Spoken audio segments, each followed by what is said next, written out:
TVK தலைவர் விஜய் அவர்கள் இந்த தப்பை இனிமேல் செய்யக்கூடாது.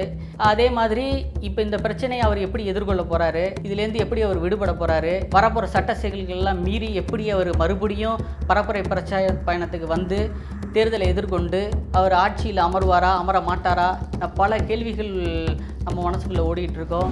அண்ணாமலை அவர்கள்ட்ட போய் கேட்கும் போதும் அவங்களும் என்ன சொல்லியிருக்காங்கன்னா, காவல்துறையினரும் ஆளுங்கட்சி மேலே தான் அவரும் அடுக்கடுக்கான குற்றச்சாட்டுகளை வச்சுருக்காங்க. திரு சீமான் அவர்களும் என்ன சொல்லியிருக்காங்க, தம்பி விஜயோட நெஞ்செல்லாம் நொறுங்கி போயிருக்குங்க, அவர் எந்த அளவுக்கு இதில் ஈடுபாடாக இருந்தார், அவர் பேசுனது தாங்க பெரிய சிறப்பு. ஏன்னா விஜய் ஃபுல்லாக எதிர்த்தது ஃபுல்லாகவே அவர் தான். ஆனால் இன்றைக்கி வந்து ஒரு பிரச்சனை ஒரு விபத்துன்னு வரும்போது அவரை விட்டு கொடுக்காமல் பேசியிருக்காரு.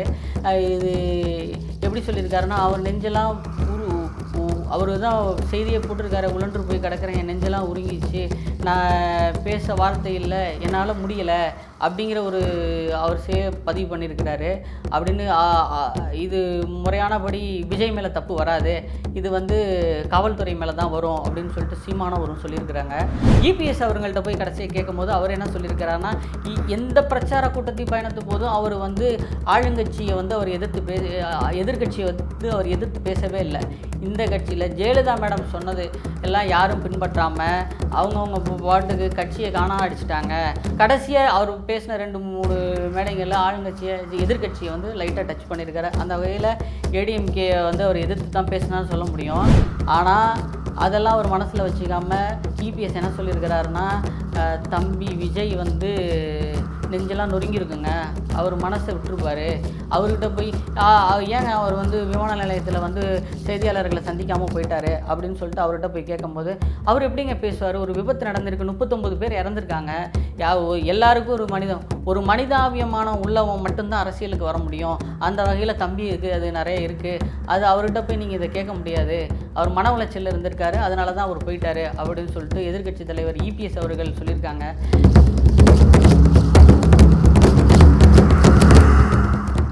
வணக்கம், இது பழைய ரொட்டு புது 2 சேனல். நான் உங்கள் ராஜ்குமார். கலவர பூமியான கரூர் ஆழிப்பேரலை சுனாமி மாதிரி மாறின 27/9/2025 கருப்பு நாள், தமிழ்நாட்டின் கருப்பு நாள், கருப்பு தினம் என்ன சொல்லலாம். ஆமாங்க, தேர்தல் பரப்புரை பிரச்சார பயணத்துக்காக விஜய் கரூர் வந்தபோது ஏற்பட்ட 39 பேர் இறந்து விபத்துக்குள்ளானதை பற்றி தான் நம்ம பேச போகிறோம். ஏற்கனவே இதை பற்றி நம்ம நிறையா பேசியாச்சு. இதை பற்றி அரசியல் கட்சி தலைவர்கள்ட்ட நம்ம செய்தியாளர்கள்லாம் போய் கேட்கும்போது ஒவ்வொரு அரசியல்வாதியோட கருத்து என்னவாக இருந்துச்சு நான் சொல்கிறேன் உங்களுக்கு.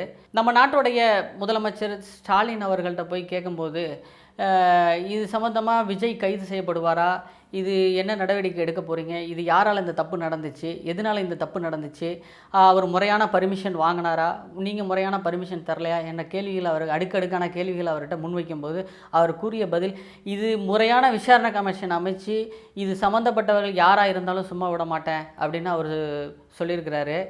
இது எப்படி இது சாத்தியப்பட போகுதுன்னு தெரில.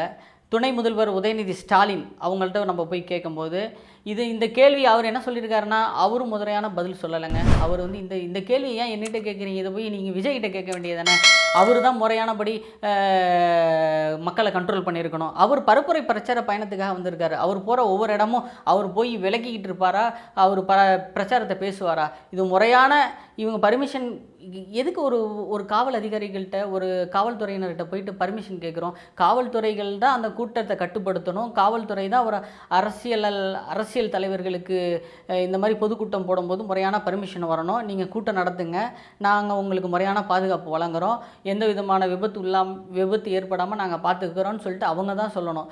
இதை எப்படி போய் அவர் விஜய்கிட்ட கேளுங்கன்னு அவர் எப்படி சொல்கிறாரு எனக்கு தெரியல. இதே சம்மந்தமாக தமிழிசை பாஜக தலைவர் தமிழிசை சவுந்தரராஜன்ட்ட போய் கேட்கும்போது அவங்க என்ன சொல்லியிருக்காங்க, இது வந்து அவங்க இந்த இடம் கேட்டாங்க, நாங்கள் அந்த இடம் கேட்டோம், அப்படி அந்த மாதிரிலாம் நீ பெரியவனா நான் பெரியவனா அப்படின்லாம் இங்கே யாரும் அடிச்சுக்கூடாது. முறையான பர்மிஷன் ஆளுங்கட்சி வழங்கியிருக்கணும். முறையான பர்மிஷன் வழங்கினாங்களா என்னன்னு தெரியல. இது யார் குற்றம் என்னன்னு விசாரணை கமிஷன் அமைச்சு தான் இதை பார்க்கணுன்னு அவங்க சொல்லியிருக்கிறாங்க. அண்ணாமலை அவர்கள்ட்ட போய் கேட்கும்போதும் அவங்களும் என்ன சொல்லியிருக்காங்கன்னா, காவல்துறையினரும் ஆளுங்கட்சி மேலே தான் அவரும் அடுக்கடுக்கான குற்றச்சாட்டுகளை வச்சுருக்காங்க. திரு சீமான் அவர்களும் என்ன சொல்லியிருக்காங்க, தம்பி விஜயோட நெஞ்செல்லாம் நொறுங்கி போயிருக்குங்க. அவர் எந்த அளவுக்கு இதில் ஈடுபாடாக இருந்தார், அவர் பேசுனது தாங்க பெரிய சிறப்பு. ஏன்னா விஜய் ஃபுல்லாக எதிர்த்தது ஃபுல்லாகவே அவர் தான். ஆனால் இன்றைக்கி வந்து ஒரு பிரச்சனை, ஒரு விபத்துன்னு வரும்போது அவரை விட்டு கொடுக்காமல் பேசியிருக்காரு.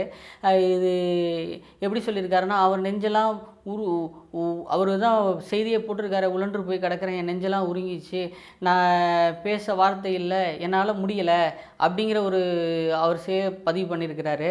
அப்படின்னு இது முறையானபடி விஜய் மேலே தப்பு வராது, இது வந்து காவல்துறை மேலே தான் வரும் அப்படின்னு சொல்லிட்டு சீமானவரும் சொல்லியிருக்கிறாங்க. இபிஎஸ் அவர்கள்ட்ட போய் கடைசியை கேட்கும்போது அவர் என்ன சொல்லியிருக்கிறாருன்னா, எந்த பிரச்சார கூட்டத்தை பயணத்து போதும் அவர் வந்து ஆளுங்கட்சியை வந்து அவர் எதிர்கட்சியை வந்து அவர் எதிர்த்து பேசவே இல்லை. இந்த கட்சியில் ஜெயலலிதா மேடம் சொன்னது எல்லாம் யாரும் பின்பற்றாமல் அவங்கவுங்க பாட்டுக்கு கட்சியை காணாம அடிச்சிட்டாங்க.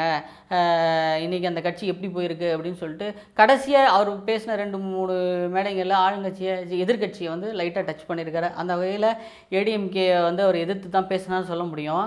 ஆனால் அதெல்லாம் அவர் மனசில் வச்சுக்காமல் இபிஎஸ் என்ன சொல்லியிருக்கிறாருன்னா, தம்பி விஜய் வந்து நெஞ்செல்லாம் நொறுங்கியிருக்குங்க, அவர் மனசை விட்டுருப்பார், அவர்கிட்ட போய் ஏங்க அவர் வந்து விமான நிலையத்தில் வந்து செய்தியாளர்களை சந்திக்காமல் போயிட்டார் அப்படின்னு சொல்லிட்டு அவர்கிட்ட போய் கேட்கும்போது அவர் எப்படிங்க பேசுவார்? ஒரு விபத்து நடந்திருக்கு, 39 பேர் இறந்துருக்காங்க, எல்லாருக்கும் ஒரு மனிதாபியமான உள்ளவன் மட்டும்தான் அரசியலுக்கு வர முடியும். அந்த வகையில் தம்பி இருக்குது, அது நிறைய இருக்குது, அது அவர்கிட்ட போய் நீங்கள் இதை கேட்க முடியாது, அவர் மன உளைச்சலில் இருந்திருக்காரு, அதனால தான் அவர் போயிட்டார் அப்படின்னு சொல்லிட்டு எதிர்க்கட்சி தலைவர் இபிஎஸ் அவர்கள் சொல்லியிருக்காங்க. இது பார்த்தீங்கன்னா இன்னைக்கு காலையில் பார்க்கும்போது நேற்று விபத்து நடந்துச்சு. இன்றைக்கி காலையில் பார்க்கும்போது பார்த்தீங்கன்னா அங்கே வந்து பேரிகார்டுகள் நிறையா போட்டிருக்காங்க, ரோப்பு கட்டியிருக்கிறாங்க. அந்த பேரிகார்டெலாம் இப்போ நேத்தி பண்ண வேண்டிய பாதுகாப்பெல்லாம் உயிர் போன பிறகு இன்றைக்கி நிறையா பண்ணியிருக்கிறாங்க. அங்கே நடந்த அந்த மேற்கூரை தகடுகள்லாம் பார்த்தீங்கன்னா அப்படியே வளைஞ்சு நெல்லிஞ்சு அப்படியே இரும்பு இருக்குது. பார்த்தீங்கன்னா ஒரு 300 mm 400 mm உள்ள திக்னஸில் உள்ள அந்த இரும்பு தகடுகள்லாம் நெளிஞ்சிருக்கு. பைக்கோடைய அந்த ஹேண்ட்பர்லாம் நெளிஞ்சிருக்கு. ஆயிரக்கணக்கான காலணிகள் அங்கே வீசி எறியப்பட்டு கிடக்கு. அப்போனா எந்த அளவுக்கு வந்து அது நடந்திருக்கும்? இந்த மாதிரியான கூட்டம் வருதுங்கிறது முன்னாடியே எல்லாருக்கும் இது தெரியாமல் நடந்த தவறே கிடையாது. இது தெரியாமல், ஏன்னா அவர் வரப்போகிறாருங்கிறது ஒரு வாரத்துக்கு முன்னாடியே தெரியும். போலீஸ்கிட்ட முறையான பர்மிஷன் வாங்கிட்டு தான் வராரு. இது வந்து தெரிஞ்சே நடந்த தப்புன்னு தான் சொல்ல முடியும். இது தெரியாமல் நடந்த விபத்துன்னு சொல்ல முடியாது. இது இந்த பெருந்துயரின் கோரமுகம் யார்? கண்டிப்பாக நீங்கள் தான், மக்கள் நீங்கள் தான் சொல்லணும். நான் மறுபடியும் போன வீடியோலையும் சொல்லியிருந்தேன், இந்த வீடியோலையும் நான் அதை தான் சொல்கிறேன். மக்கள் விழிப்புணர்வோடு இருந்தால் எந்த விபத்தையும் சந்திக்கலாம், எந்த எதிரியும் நம்ம கண் முன்னாடி வந்தால் நெஞ்சு நிமித்தி அவங்கள எதிர்த்து நிற்கலாம். அதுதான் நான் சொல்ல வரேன். அரசியல் கட்சிகளாக இருக்கட்டும், நம்ம விழிப்புணர்வோடு இருந்தால் எந்த பிரச்சனையும் கிடையாதுங்க. அதுதான் ஒவ்வொருத்தவங்க ஒவ்வொரு மாதிரி பேசியிருக்காங்க. மத்திய அரசு முறையாக தாக்கல் செய்யணும்னு சொல்லியிருக்கிறாங்க. ஓய்வு பெற்ற நீதிபதிகளோட தலைமையில் 4 நீதிபதிகள் அமர்வு வச்சு இது முறையாக அவங்களே நேரில் வந்து ஆய்வு செய்து இந்த விபத்துக்கு யார் காரணங்கிறத அவங்க முடிவு எடுக்கணுங்கிற மாதிரி சொல்லியிருக்கிறாங்க. அந்த பகுதி செந்தில் பாலாஜி அவர்கள் இது முறையானபடி எப்படி அவர் வந்து விபத்து நடந்து உடனே அங்கே வந்தார், எனக்கு அது புரியலை. அதேமாதிரி ஸ்டாலின் அவர்களும் உடனே அங்கே ஸ்பாட்டுக்கு வந்தாங்க. இப்போ வந்து இந்த கள்ளக்குறிச்சியில் நடந்த கள்ளச்சாராய விபத்துலலாம் பார்த்திங்கன்னா யாருமே வரலை. அங்கே இதுக்கெல்லாம் அடுக்கடுக்காக வந்து அமைச்சர்கள்லாம் குமிறாங்க. அங்கே என்னென்னு எனக்கு ஒன்றுமே புரியல, என்ன நடந்துச்சு எனக்கு என்னன்னு ஒன்றும் புரியலை. இதை வந்து எப்படி எதிர்கொள்ள போகிறாங்க என்னங்கிறது எனக்கு புரியல. அங்கே வந்து அமைச்சர்கள்லாம் அழுகுறாங்க. எந்த ஒரு கோர சம்பவத்தின் போதும் அழுது நான் யாருமே பார்த்து, எந்த ஒரு இப்போ ஆழிப்பறையிலையாக இருக்கட்டும், எந்த ஒரு இதுலேயும் வந்து யாரும் வந்து அழுகவே கிடையாது. இப்போ வந்து இவர் அழுதுருக்காரு, கல்வித்துறை அமைச்சர் வந்து அழுதுருக்கிறாரு. இதெல்லாம் பார்க்கும்போது என்னன்னு எனக்கும் ஒன்றும் தெரியல. எல்லாருக்கும் அவங்கவுங்களுக்கு மனசு இருக்கும், அதனால தான் வேதனையில் அழுதுருக்குறாங்கன்னு எனக்கு தோணுது. ஆனால் விஜய் இந்த தப்பு, டிவிகே தலைவர் விஜய் அவர்கள் இந்த தப்பை இனிமேல் செய்யக்கூடாது. அதே மாதிரி இப்போ இந்த பிரச்சனையை அவர் எப்படி எதிர்கொள்ள போகிறாரு, இதுலேருந்து எப்படி அவர் விடுபட போகிறாரு, வரப்போகிற சட்ட சிக்கல்கள்லாம் மீறி எப்படி அவர் மறுபடியும் பரப்புரை பிரச்சார பயணத்துக்கு வந்து தேர்தலை எதிர்கொண்டு அவர் ஆட்சியில் அமருவாரா அமர மாட்டாரா, பல கேள்விகள் நம்ம மனசுக்குள்ளே ஓடிட்டுருக்கோம். மக்கள் கரெக்டாக உற்று நோக்கி முறையான தீர்வு காண்டு யாருக்கு வாக்களித்து யாரை வெற்றி பெற்று ஆட்சியில் அமர வைக்கணுங்கிறது மக்கள் மட்டும்தான் முடிவு செய்யணும். இந்த 39 பேர் இறப்புக்கு காரணமாக இருந்தது யாராக இருந்தாலும் அரசாங்க ஆளுங்கட்சி சும்மா விடக்கூடாது.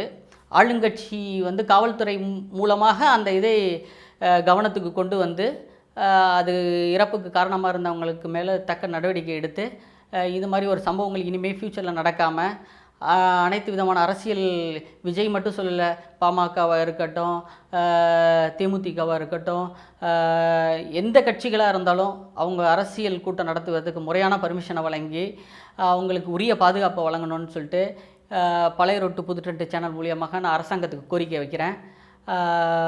மக்கள் விழிப்புணர்வு இருந்தால் எந்த விதமான விபத்தும் நடக்காது.